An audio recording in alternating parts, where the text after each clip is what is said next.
And welcome, everybody. Welcome, welcome, welcome. I think we're actually live. I think our mics might be on. And I think we actually did this as a fairly smooth start tonight. Yes, yeah.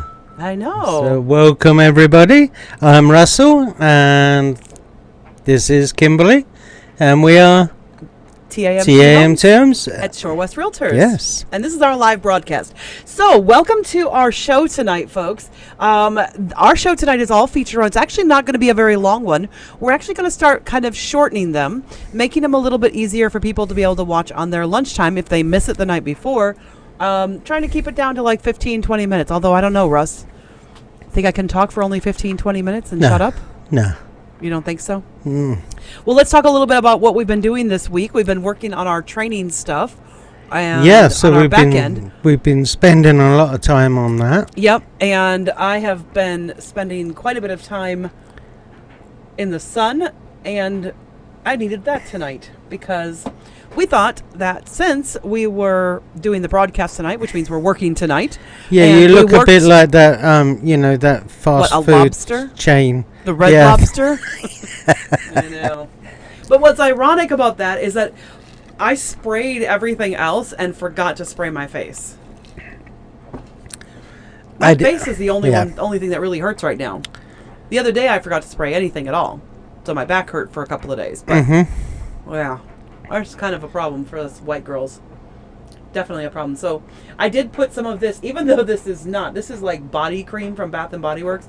Even though this is not meant for face cream, I put this stuff on my face. It's nice, it's thick, it's very moisturizing. Yes. And, well, that's pretty much what sunburn is it sucks all and the that was moisture. closer than going all the way upstairs to where the after sun is.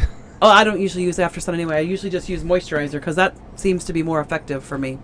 But anyway, so all of this, but this was because we actually were just in the pool for about an hour to reward ourselves for all the hard work we've been doing this week. So we've been doing some of our training down at the marina, and they have a lovely pool and hot tubs down there. Which is just a really nice, atmosphere. It's a nice atmosphere. But they also have tables with lovely shade above them, and there's a section where there is outlets so we can plug in. And we can sit in a really beautiful atmosphere on a nice sunny day in the shade. I was in the shade most of today. I was only in the pool for about an hour. But this is what white girls happen when they don't put any sunscreen on and they're in a pool for an hour on a sunny day. Red Lobster, definitely. But so we weren't really in the pool for that long, but we were getting a lot of work done today. We had quite a few things done. Yeah. We got we got our gap chart put in. We got our vision for the business put together. Let's see, what else have we done? Yeah, we did a whole lot of stuff. We finished up today, actually. Yeah, we met with our assistant. Core principles. Met with our assistant today and went over what her role looks like in this new version of our business that's coming in the next 90 days, and wanted to see, because we actually really like her, and Mary does some really amazing things for us, and we want to give her an opportunity to kind of be a part of this, because she has been highly supportive and very very on top of and very problem solving. I think her skills go beyond what a normal VA does. A normal virtual assistant is not this hands-on, not this good at problem solving. Most of them, they just do like repetitive tasks over and over, which she does that as well. But when she comes across a problem, she solves it herself most of the time, and that is an amazing quality to have in an admin. So we absolutely love Mary, and glad to have her on our team, and we had a really great conference call with her today. We did. Except for the fact that everything kept kind of... The Wi-Fi was a bit spotty. And don't know whether it was all our end or whether it was her end, because... I think some of it was her end. It has had some problems at the marina as well, though. So yeah, but I wasn't on lots of people complaining about it. I wasn't on the marina Wi-Fi. I was on... I was hotspotting with my phone, and my phone was doing quite well. I was staying connected just fine. I was on the marina Wi-Fi, and you was were dropping out. But Mary, of course, is not in the United States, so she was not on that, and she was still freezing up and stuff. So anyway, this is just to give you guys... Oops, sorry, flipping the camera. I was like, you probably got all dizzy. I thought I would show off this lovely... Now I've got two sets of glasses on my head. I've got my sunglasses on, but so you can get a full view of the very vastness of the redness that is. But let's talk about our topic tonight. What is it that you cannot do? I mean, it is like physically impossible to do in real estate, Russ. Well, I mean, there's a lot of things in real estate that people think you can't do, but this is a very definite, you can't do this. And it's a phrase, and for those of you that may be paying attention to my Facebook this week and to the TAMT Homes Facebook page, I actually I wrote out a piece of content on this week because I was getting a little irritated. Yeah. And that's usually when I write my best pieces of content, is when I get a little irritated. Why was I irritated? Why was I irritated, Russ? Because someone said that you can get more than your house is worth. Well, actually what they said is they intimated that with houses selling for more than they are worth. Yeah. That's what was actually said. What do you think of that statement? Selling a house for more than it's worth. It's impossible. Reason being is your house is worth what someone's willing to pay for it. And if they're willing to pay that amount, then that's how much it is worth to them. Right. So it's literally impossible, isn't it? Yeah. I mean, yes, it has to pass appraisal. Not always. But if it's a cash deal. Not always. It does not always have to pass appraisal. So, first of all, even if it's a mortgage, it doesn't necessarily have to pass appraisal. I have a contract right now. Because the buyer can bring extra cash to the table. I have a contract right now. Pay the difference. Mm-hmm. I can't give you the details of it. Can't tell you the property it's on. But I have a house under contract right now, and it says that if the property doesn't appraise that the buyer is willing to bring $5,000 extra to the table in order to get that house because to she make loves up any difference. Yeah. Yep, up to her offer price. Yep. Up to $5,000 because she loves the house so much. Yeah. So it is literally impossible. And I think what's really interesting that these people who are so-called experts, I mean, how expert can they be if they don't understand the very basics of sales? Well, it's the basic laws of supply and demand. But it's also a basic sales law.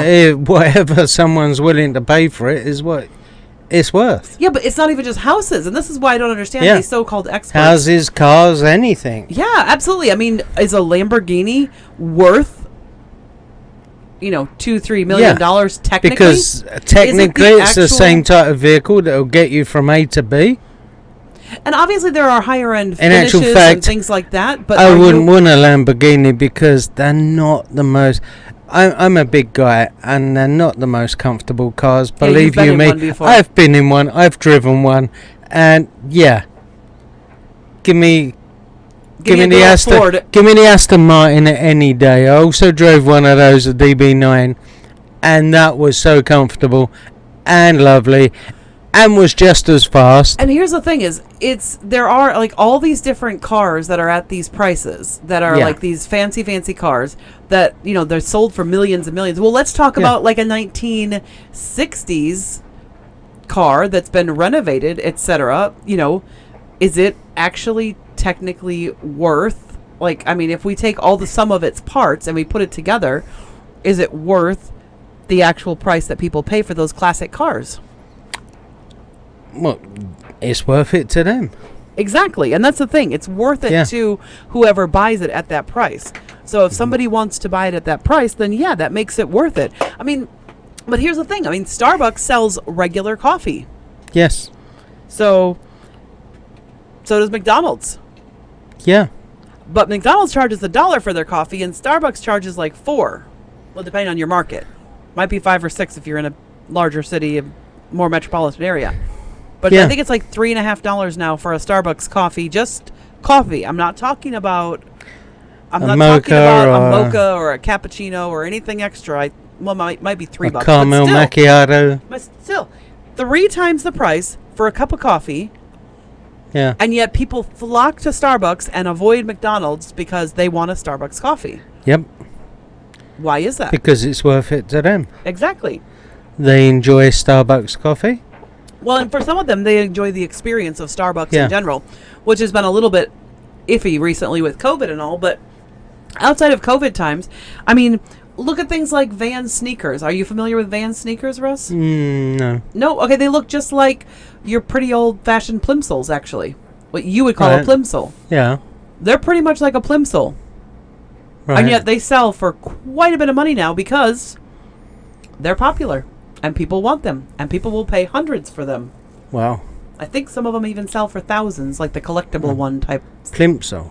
Yeah. Really? Mm-hmm. Wow. I mean, they're slightly nicer than a plimsoll, but not a lot. They're really just a basic rubber flat. Not a lot of support in them. It's not like it's got, memory foam or these really great heels on them that do, I mean, they're a pretty basic shoe.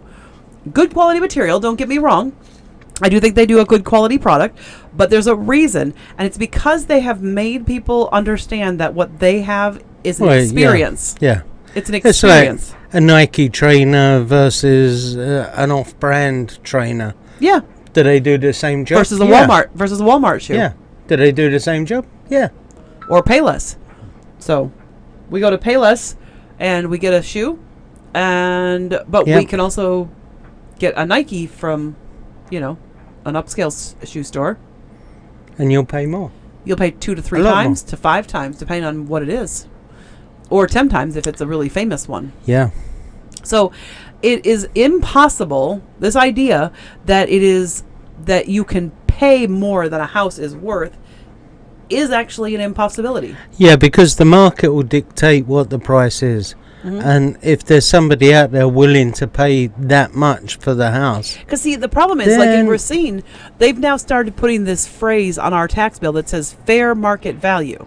Yeah. As if that's the value of your house. And that's not even close to accurate. No, it's not. I don't even know why. I don't know why they just don't put the assessor price on there and then leave off that whole fair market value. They're not realtors. They're not experts in pricing homes. No, in actual fact, they phone us up afterwards. Oh, my goodness. And that is the most hilarious part. Yeah, you are correct. You want to talk about that? They actually call us up after we've completed a transaction to ask, why did you sell it for that much? Or, Dan, why did it sell for that little? Actually, most of the time when they're calling but me, it's normally because they're calling me about my listings. They're only calling the listing agents. Yeah. And every call I get is always, there's only one that I got recently, which was, why was it so low priced? Yeah. And I explained that it was pretty distressed. But it was, everything else, they were like, why? And this has been going on for about, almost 5 years now. Almost as long as you've been in real estate. As long as I've been in real estate, they've been phoning. They didn't used to do that.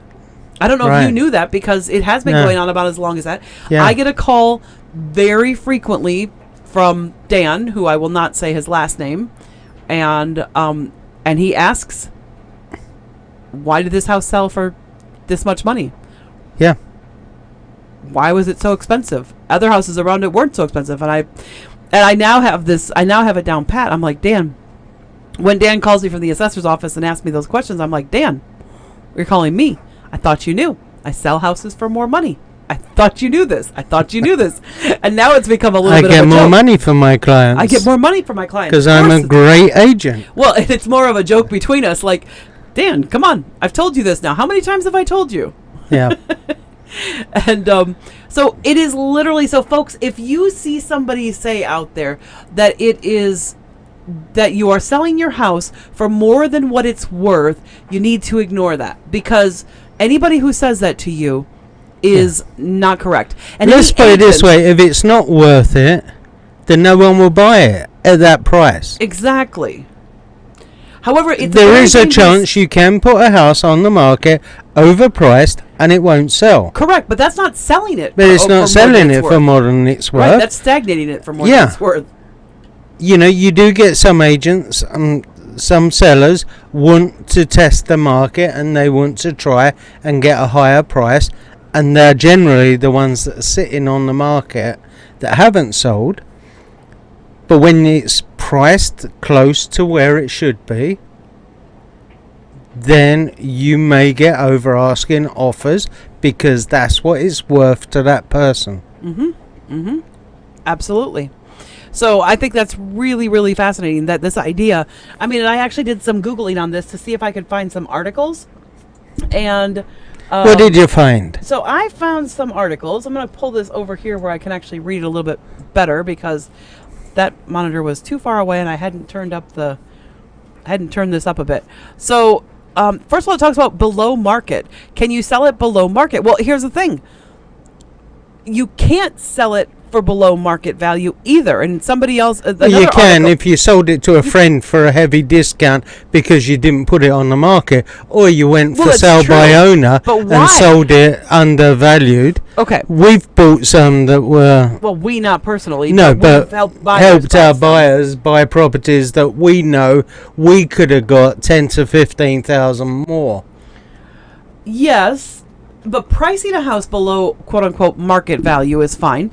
But you literally can't sell your house. And they were in this article, it talks about things like short sales and this and that, like reasons why, because they need a quick sale because it's going into foreclosure or this or that. And I'm like, but you're still not going to sell it for below market value if you put it out to the market. Yeah, if you put it out to the market, then market whoever's willing, whoever's willing to pay for it, that's what they value it at. Yeah, so you literally cannot sell your house for more than what it's worth. However, here's where this becomes a really big deal.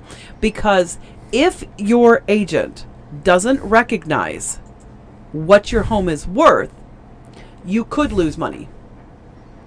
Because if your agent puts it out there at a significantly lower price, and doesn't wait long enough to see what the market actually says, because we have had some where they've accepted the offer on the first offer. Yeah, so this has actually been a problem this spring. Inexperienced agents putting homes on the market and then encouraging sellers to accept offers quickly, like within less than 24 hours.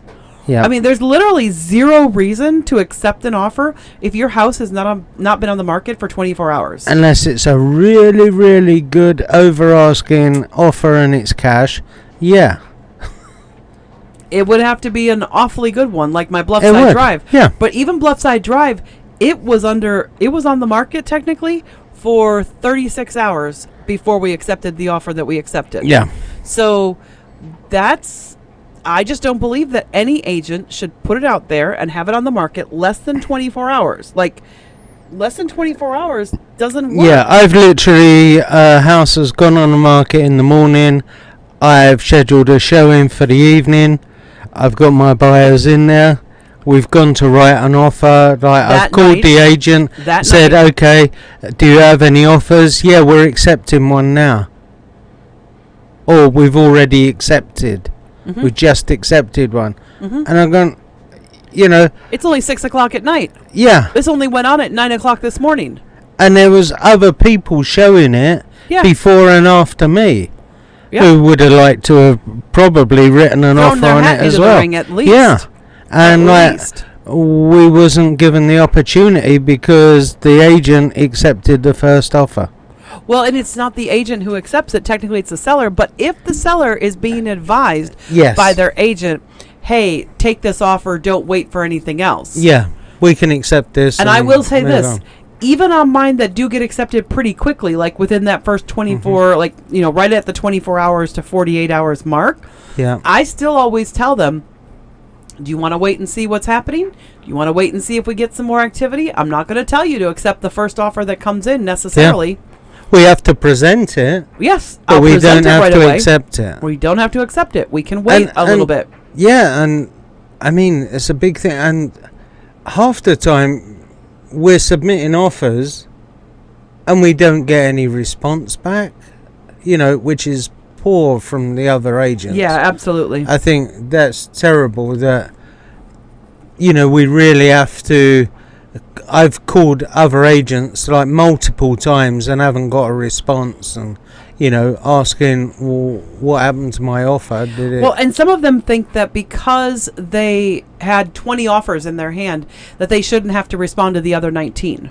But all they have to do is go on showing time and say, we accepted an offer. Yeah. And it will send it out to everyone that they showed the property to. Absolutely. Or at least shoot a text to you. Yeah. But then here's the question. How can you have 20 offers on a house if you're pricing it appropriately? See, that's the other thing, is that when you have 30 offers on a house, then you've underpriced it. Then you've underpriced it so grossly that you are not paying attention to what's happening on the market. Which is why when we listed 719 Kentucky, we listed that in early August. And then we spoke to them originally, like, what was it, February? January? Something.